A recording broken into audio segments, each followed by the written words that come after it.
O'zbekiston xalqi uchun bugundan muhim xushxabar. Videomizni oxirigacha ko'rib, o'z fikringizni yozib qoldirishingizni so'raymiz. Kanalimizga like bosing va podpiska bosib bizni qo'llab-quvvatlang.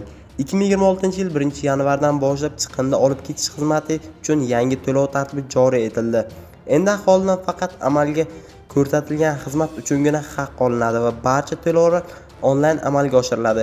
Bu vaqtda chiqindilarni boshqarish va sirkulyar iqtisodiyotning rivojlantirish agentligi xabar berdi. Qayd etilishicha, 2026-yil 1-yanvardan boshlab qattiq maishiy chiqindilarni olib ketish xizmati uchun haq to'lashning yangi tartibi joriy etilgan. Unga ko'ra, sanitar tozalash sohasida iste'molchilardan faqatgina ko'rsatilgan xizmatlar uchun to'lov hisoblanadi va to'lovlar onlayn tizimlar orqali amalga oshiriladi. Onlayn to'lov tartibi orqali istalgan joyda va vaqtda amalga oshirish mumkin bo'ladi. Bankka borish va navbatda turish shart bo'lmaydi.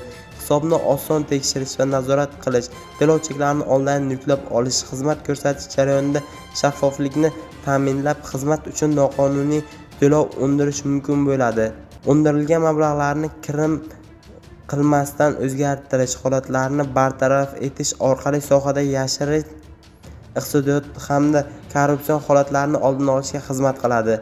Endi chiqindi xizmatlari uchun aholi qilgan to'lovlar to'g'ridan-to'g'ri xizmat ko'rsatuvchi sanitar korxona hisobiga emas, balki davlat nazoratiga, ya'ni chiqindilarni boshqarish va sirkulyar iqtisodiyotni rivojlantirish agentligining maxsus hisob raqamiga yo'naltiriladi. Undan so'ng operator alohida tartib asosida mahallalardan olib chiqib, poligonga joylashtirilgan chiqindini tonnasi hamda maxsus texnikalarning yurgan kilometr hisobidan faqatgina ko'rsatgan xizmati uchungina to'lab beriladi, deyiladi xabarda.